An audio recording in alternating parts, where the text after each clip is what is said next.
So I don't know why, but this seems to happen to me almost every day.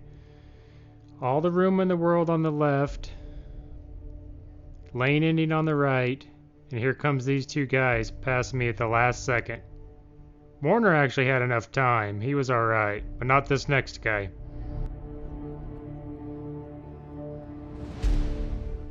Yeah, this guy. Amazon. He did not have enough time to make this maneuver. That's not a lane, buddy. That's called the shoulder.